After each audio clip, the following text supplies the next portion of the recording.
Aujourd'hui, je me présente un peu comme une accompagnatrice, mais on va dire que c'est plus le côté conférencière que je mets en avant. Donc depuis 4 ans, j'accompagne les gens dans le monde entier pour un peu les reconnecter à eux-mêmes. Aujourd'hui, à travers mes conférences, j'ai voulu démystifier un petit peu ce que je fais. Donc je propose aussi une conférence qui est tournée autour de la communication subtile.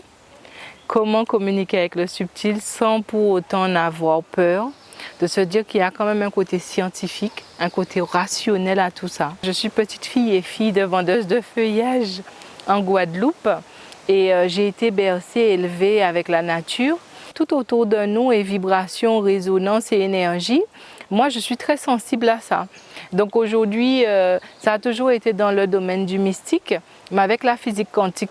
Aujourd'hui, on se rend compte que finalement, c'est assez scientifique. On est connecté à tout et tout est connecté à nous. J'ai toujours, pour moi, vu ça comme naturel, en fait. Les plantes vibrent, la terre vibre, la mer vibre. Un corps qui est malade va vibrer différemment. Le garçon et la fille vibrent différemment. Donc du coup, tout est vibration, tout est fréquence et tout est résonance en fait. Nos ancêtres se sont toujours inspirés de la nature et c'est grâce à ça qu'eux, ils ont développé toutes ces capacités. Mais nous, étant dans un monde beaucoup plus soi-disant moderne, on s'est complètement coupé de la nature. Le chien peut voir un déséquilibre dans ton corps. Le ronronnement du chat guérit ton corps. On sait que la vibration du colibri va donner une vibration à ton corps qui va lui permettre d'être équilibré. Finalement, tout ce qui est naturel pour moi, c'est un enseignement de la vie. Ça t'apporte vraiment une richesse à l'intérieur de toi. Ça te permet de revenir à l'essentiel. Et des fois, ça te permet d'avoir une vie beaucoup plus simple. Et aujourd'hui, les gens retournent à cette simplicité, mais pourtant ne le font pas tellement en conscience. Manger un plat qui est cuisiné avec une vibration particulière, eh ben, va t'apporter beaucoup plus qu'un plat, même si c'est une salade, qui est industrialisé. C'est vraiment, il y a une approche de la nature qui est fantastique.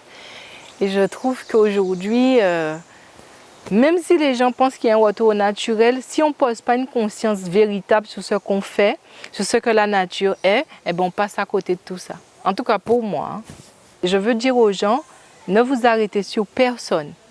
Découvrez juste qui vous êtes et en fonction de qui vous êtes, allez où vous voulez et apportez qui vous êtes dans ce monde-là. On vaut tous quelque chose, on est tous précieux, on a tous des capacités, mais quand je te donne vraiment la meilleure version de moi.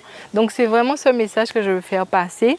J'espère que les gens aussi à travers mes conférences vont arrêter d'avoir peur de ce qu'ils ne comprennent pas. Moi, j'essaie de leur expliquer ce qui se passe. Et j'espère aussi qu'à travers mes conférences, nous, Afro-Antillais aussi, on va prendre en considération notre nature profonde et on va la mettre en résonance avec la nature qu'il y a autour de nous parce que nos plantes sont extraordinaires, nos arbres, nos légumes, nos fruits.